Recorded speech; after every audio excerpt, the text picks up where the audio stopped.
So, welcome to another episode of Product and Cake. Here with me in the basement sits Goncha Tavosi. Hello, Goncha. How are you? Hello, Paul. How are you? I am good, and even though it's raining outside, inside is the sun shining because I'm so happy that we finally talk again.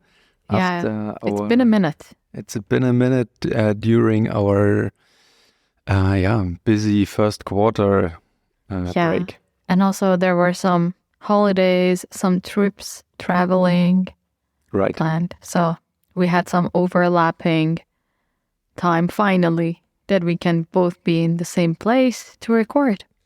Right. And we also expected that ChatGPT would pick up all of our work, but turns out it doesn't. Yeah, it seems not. I was really hoping that by now I should just give all of my tasks for my day-to-day work to ChatGPT and it will just do it for me, and also all the other AI tools that are there. But no, sadly it did not happen. And surprisingly, there are more and more videos, more podcasts, and more topics around ChatGPT that speaks of how great it is. And yes, don't get me wrong, it is great. It is quite surprising what it does, and it's quite fun. But I think it has some pitfalls as well. Right. Exactly 4 months ago, we did our very first episode about ChatGPT. It was brand new. We let ChatGPT create the introduction for our podcast, and it reads fantastic. You can also see that I did all the ChatGPT titles, or all the titles for our following episodes with ChatGPT, and we just read through them. And you said they are basically good. Yeah, they're just good and mediocre. Yeah. Mediocrely good. And that's so surprising. I also did some strategy slides with it. I talked a lot about our strategic challenges, and all the answers were read fantastic when I sit in front of it and I refined it and I put it on slides. And then I took it into our next leadership meeting, and it was not working at all. It was so mediocre good, but not tailored to our concrete situation. Maybe also sometimes it is tailored, but it does not have a magic. It does not have a spark that you expect from a meeting, from a presentation, or from an episode title of a podcast. And I think now that we are a product and cake podcast, we also need to be a little bit more data-driven. How are the titles or how are the podcast episodes doing that the title was made with ChatGPT? Nice. That would be definitely the analysis I should have in hand now. We can take a look later if we see any differences in click numbers, because this is definitely a good idea. They read so normally good, but do they perform also good? Yeah. The last time we checked, they were not performing as well, but we assume that it is because these episodes are published later. So the other episodes that we had before using ChatGPT for the title are doing much better because of the time that it had been live already. Okay, we are an asynchronous medium, so I would say we stop for a second and we check the data and then we continue the episode. Yeah, let's do it. Okay. There should be a song here. Please insert your favorite song here. Yes, we did the research, and the results confirm our initial hypothesis. Yeah. In our top 10 most downloaded episodes, there are only 2 with AI-generated titles. Crazy. Yeah. So it misses the spark.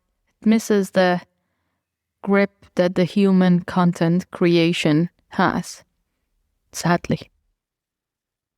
Right. And also an important number is that maybe, I would say, one third of our episodes are with AI generated titles and teaser text. Interesting. But also, this is not the only pitfall that they have. Again, it is dependent on what form of ChatGPT you're using or what form of the OpenAI tools you're using, if it's the API call you're making, or if it's the public versions like ChatGPT, there is a huge difference of what they can do with the data that you input. Right. And we have absolutely no clue what's going on with the data.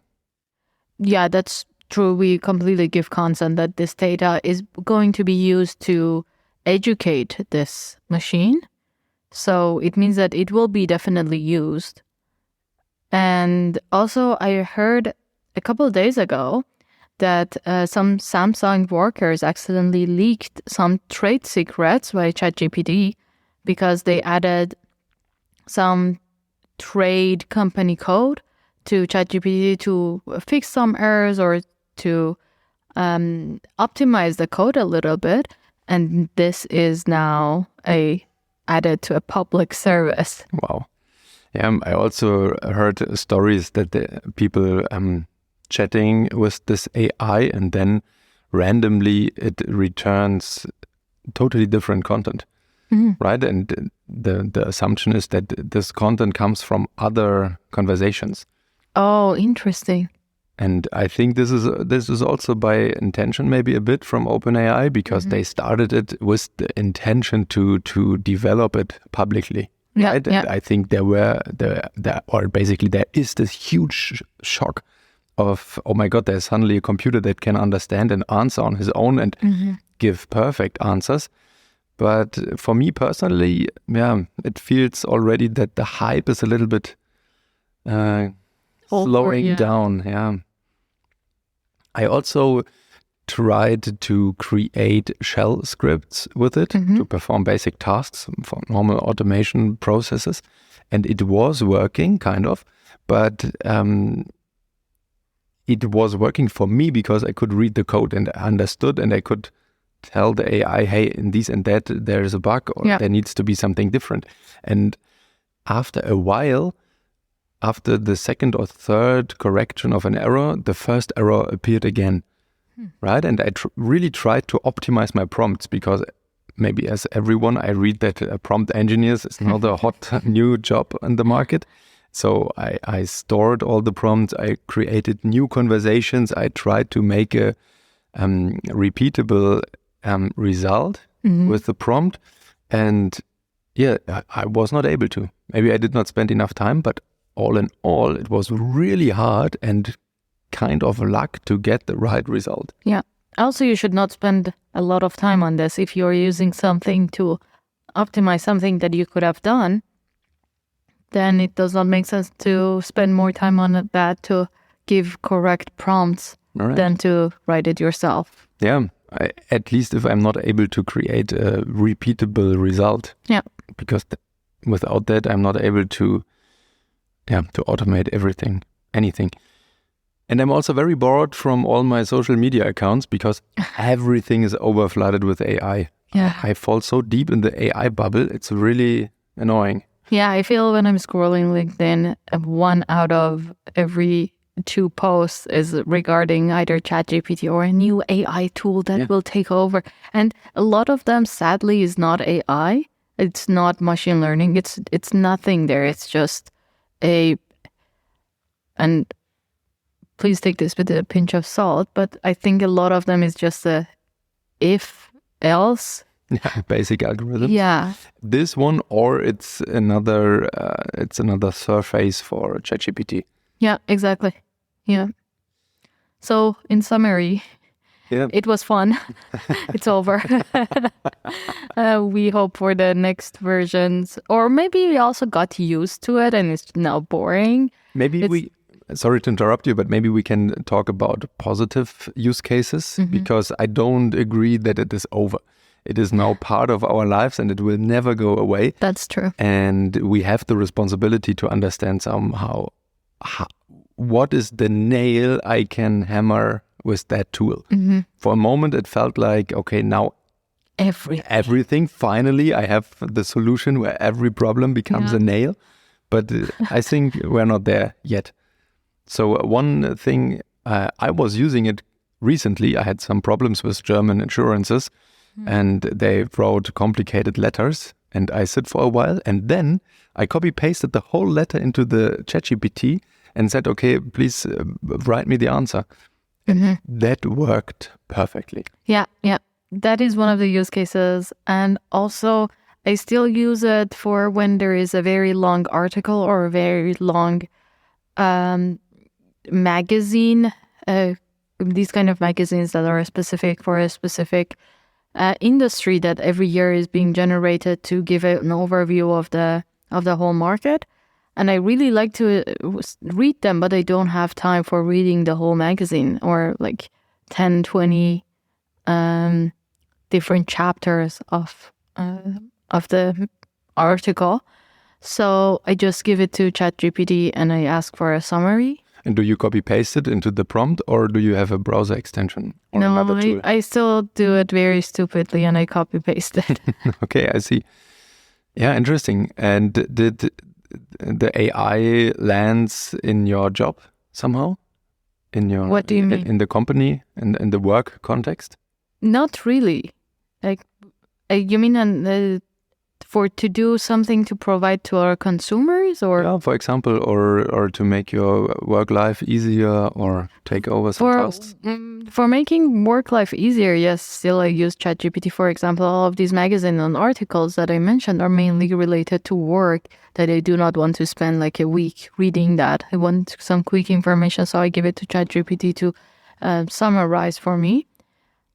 But currently, there are, of course, some features that we have at work, like for our consumers, that are related with some specific parts of machine learning algorithms, but I wouldn't say that it is taking over everything.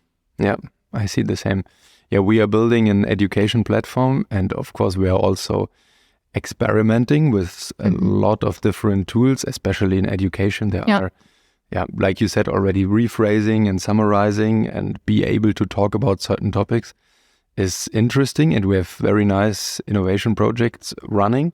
Nice. But I also think it will take a while until this lands in a reliable way into our product.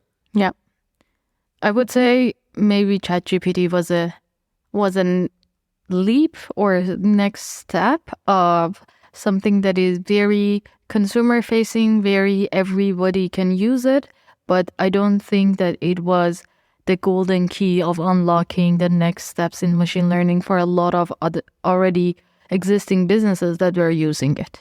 Yeah, product-wise, they did a fantastic job from my perspective. Also, marketing was fantastic.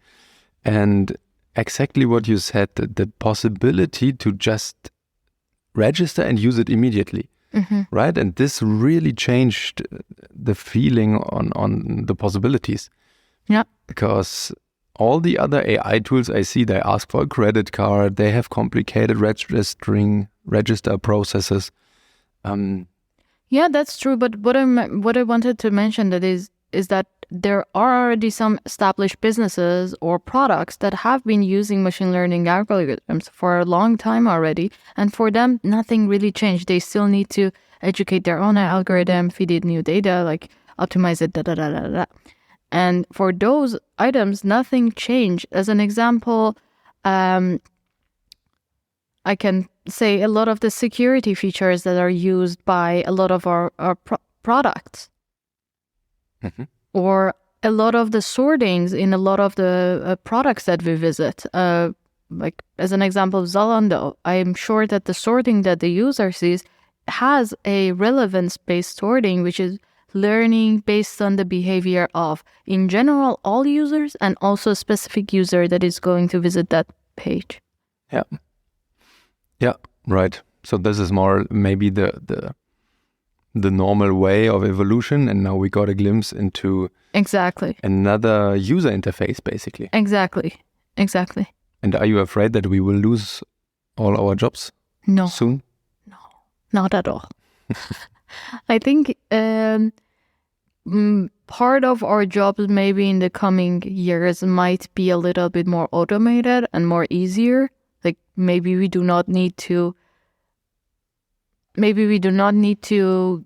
write tens and tens of emails to each other. but instead we can come to a solution much faster with summarizing it quickly or getting to a point faster. But I don't think any jobs will be taken just because of ChatGPT or something similar to it.